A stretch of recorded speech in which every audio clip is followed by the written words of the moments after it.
好，咁咧呢度咧就係澳門，你睇下呢個咁綠嘅就係 Bernadette 姐姐啦。我隔離呢位咧就係劉醫生，劉醫生介紹下，你介紹下。我係創新醫療學會嘅會長。創新醫療今次咧係啦，嚟到咧即係 Alan 呢個攤位嗰陣時，想了解下最新嘅人工智能喺醫療有啲咩發展啊？我哋有咩發展啊？即係其實好難問咧。佢話而家市面上咧咁多 AI 咧，係咪先？有 ChatGPT 有 DeepSeek 咁樣啊。咁啊，即係我哋有啲乜嘢有咩特別咧？係咪先最緊要？咁其實咧，如果你講緊係呢個醫學方面或者喺健康方面嘅應用，你問同一條問題，你問 DeepSeek 或者問 ChatGPT， 我哋俾嘅答案係會比佢哋好。我諗至少係而家啦嚇。如果點解咧？點解你又會特別好啲咧？大家都係同一副機器噶嘛。咁有啲嗱呢個世界咁樣，呢個世界一樣叫做才子噶嘛。才子係乜都識嘅喎，香港好多個，好19幾個喎，係咪先？咁才子咧就乜都識，但係佢未必每樣嘢都專嘅嘛。咁我哋淨係做一樣嘢，淨係做醫學，淨係做健康。咁如果好專注去做一樣嘢，咁人都一樣啦，係咪先？人都有醫生、律師咁樣。咁其實而家呢一刻嚟講咧，如果我哋一個通才嘅 AI 咧，未必係可以做到一啲特定嘅需求。咁其實我哋就好專注去做醫學。咁你叫我哋作文都得嘅，但係就會差過 DeepSeek 咯。咁會唔會係變成醫療團隊一個好嘅助手啊？絕對係好助手啦，最好助手啦。喺邊方面可以做到一個好嘅助手啊？咁你我哋譬如我諗你嗰時做醫生好多 documentation 係咪？需唔需要寫病歷啊？或者有時好多 paperwork， 咁至少 paperwork 就可以幫到佢啦。可以即係病情嘅轉變啊，我哋要記錄啊。咁同埋有時醫學嘅嘢日新月異㗎嘛，即係有時有啲好新嘅嘢，或者最近呢個 COVID 又復發喎。咁有時好新嘅嘢咧，咁其實我哋 AI 係會可以即係會及時知道，亦都最新嘅醫學資訊。咁始終人未必會即刻會知道，可以知道咁多嘅資料啦。咁呢方面就可以幫到醫療界。我哋專業咧就成日都有一個疑問嘅，係嘛？即係雖然你可能係可以係即係收集咁多嘅資料同埋分析，咁我點可以知道咧嗰啲資料係真係正確咧？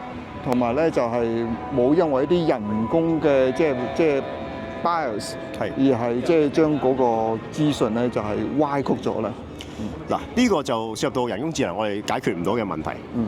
DeepSeek 都解決唔到，就係個幻覺問題。我成日聽，你有時問佢啲嘢咧，佢有幻覺嘅，即係話佢譬如有時問佢一啲人物啊。譬如你問一個人，我哋試過有個人去問，譬如我有個朋友試過，佢譬如假設叫陳大文咁樣，真係㗎，真事嚟嘅。佢話陳大文咁 ，Who is 陳大文咁樣？咁呢個世界好多陳大文嘅喎，唔知係邊個？又或者有時一啲好 factual 嘅嘢會佢個 fact 搞錯咗嘅咯，佢就答唔到。咁我哋試過有一個 case 就係咧，有個朋友啦，即係新識，佢都唔知我做呢樣嘢，講起其他朋友嚟。咁我哋去問佢，你當佢叫陳大文啦嚇。其實佢係鬼佬嚟嘅，佢個名咧就比較上係即係唔係咁 common 嘅，佢個 last name 個拼音有啲唔同啦。咁佢就好似我當係陳大文咁樣，好似陳大文咁樣，陳大文。咁樣佢走嚟我哋嗰度問，我話死梗啦，實答錯啦咁樣。係啊。唔係，佢答到佢，因為佢係喺一間 investment bank 嗰度做。佢就應該我哋就去到個 LinkedIn 嗰度揾到佢嘅人，然後就話俾佢係邊個咁樣。而同一個問題，佢問 Copilot， 佢話陳大文已經死咗啦。即係呢個其實一個示範就係我哋點樣利用 AI 可以令到佢係可以即係會準確啲。其中一個方法就係我哋會去核實一啲資料，即係譬如喺網上面核實啲資料，咁然後再經過人工智能去睇究竟喂呢樣嘢係。明唔明聲啱唔啱咁樣？所以喺醫療個環節之中咧，我哋一定知道佢嘅有限性，係嘛？佢始終都有限性。頭先講到啲幻覺嚇，所有 AI 都有幻覺，我哋都可能有幻覺。我哋嘅醫療咧，即係係咪精神分裂啦？有啲精神分裂嚇。不過唔緊要，但係咧，佢一定有啲過人之處噶嘛，係嘛？你頭先話對於我哋而家個健康產業啊，或者係醫療服務之中咧，能夠有一個好大嘅幫忙嗰陣時咧，冇錯。佢喺呢方面咧，你哋嘅突破喺邊一度啊？我哋而家其實對於醫學機構有一啲嘅嗱，我哋本身就唔使錢啦，咁我哋就個人都用到啦。咁如果醫院走去用都唔使錢啦，咁當然。咁但係我哋亦都有一啲嘅 solution， 有一啲嘅 solution 專係俾一啲醫學機構。譬如舉例喺唔同嘅專科裏邊有特定嘅一個 AI。咁譬如你係可能係內科嘅，或者係急症嘅。曾經試過一個 case 咧，就係我哋試過將一個急症嘅 case 啦，即係其實一個死因研究庭嘅 case 嚟嘅。咁我哋試過俾佢我哋 AI，我 AI 係未見過 case。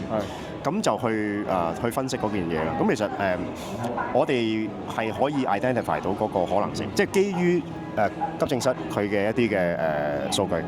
我哋譬如你 X-ray， 譬如嗰個心臟唔舒服，佢 X-ray 啊，或者佢血壓一啲嘅資料，或者佢嘅症狀資料，咁我哋去 identify 到一啲可能性。有時可能醫護太忙，佢未必會每一個會 take care。當然啦，我哋醫護忙嗰時係未必一定，同埋咧我哋經驗有限啦。咁所以你呢個0XMD 係咪？呢個系統之中嗰陣時咧，佢點樣有個即係機器學習咧？啱啱？即係我人嘅學習都有限啦，機器嘅學習你係用一個咩嘅系統嚟機器學習啊？機器咧第一件事咧，嗱我哋望下，可唔可以 camera 望下呢邊隔離呢度叫 NVIDIA。咁我哋咧就我哋係其中一個Inception partner 啦。咁另外一方面就係我哋都俾阿黃生唔少錢啦，晶片。咁其實機器學習其實而家最新機器學習就唔係一啲人工智能，唔係 rule base 噶啦。即係以前咧我哋 rule base，乜嘢血壓高幾多，乜嘢高幾多就咩事。而家唔係，而家其實咧我哋試過有啲 case 就話咧佢係好踩界。可能成個系統一個 rule base 系統咧，佢覺得冇問題嘅喎。但係如果一個有經驗醫生，佢係會知道佢係可能有一個問題。咁其實我哋而家人工智能去到今日咧已經可以做到。咁其實係我哋更加多係講一啲臨床嘅經驗去訓練嘅。即係醫生都有年資啦，可能啱啱 fresh grad 嘅實習嘅會比好資深嘅醫生會有嗰個譬如喺斷症方面有分別啦。就算可能係唔好話做手術啦，可能係家庭醫生都好。咁其實我哋 AI 咧其實可以係做到一樣咁樣嘅嘢。好似聽講你呢個系統都去咗參加過美國嘅醫師嘅專業考試係咪？咁啊唔係正式嘅，唔係正式。咁但係我哋有啲基準嘅測試啦。咁就係點啊？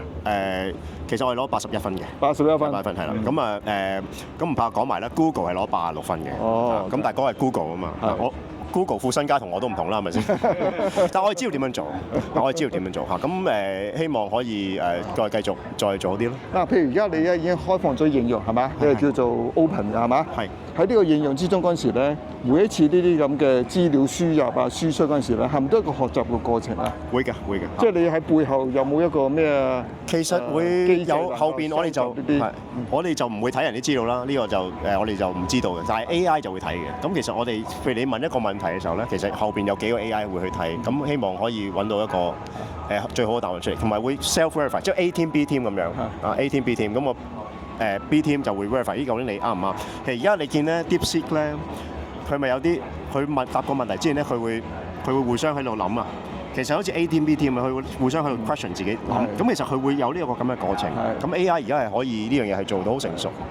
OK， 好。咁我哋今次喺 SIHHK 咧，就係同即係0XMD 咧做一個即係 strategic partnership 咧，就係因為我哋覺得佢呢個構思咧，就真係喺我哋嘅醫療嘅嗰個典範之中係一個新嘅發展啊，因為有人機嘅合作係嘛？係。咁啊，你頭先有咩 Team A、Team B 啊，我都唔係好明啦。總之咧，就有人幫我手咧，解決一啲臨床嘅問題，同埋咧提供嘅一個建議嘅方案。因為最後嗰時咧，我相信你都需要喺真實嘅環境之中嗰個醫療團隊同埋個病人同埋家屬之中有一個互動充分嘅解釋，同埋尋找一個各方面最能夠接受，係嘛？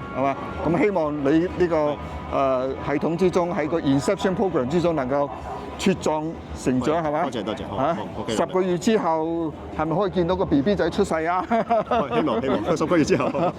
OK。講解下啦，咁其實 SIHHK 咧就係香港創新醫療學會，咁 Founder President 就係劉少華醫生嘅，咁我哋今日好開心啦，創新醫療學會同0XMD 就有個正式嘅 strategic partnership。咁今日嘅 booth 咧，我哋一定 join force 做一啲 promotion 嘅。咁大家記得，如果有時間咧嚟到我哋澳門呢個 Expo 呢個 exhibition， 記得親臨我哋 R14呢個 booth， 係啦。要假設條片出到街先得。好，好，多謝劉少華先生，多謝，OK，好。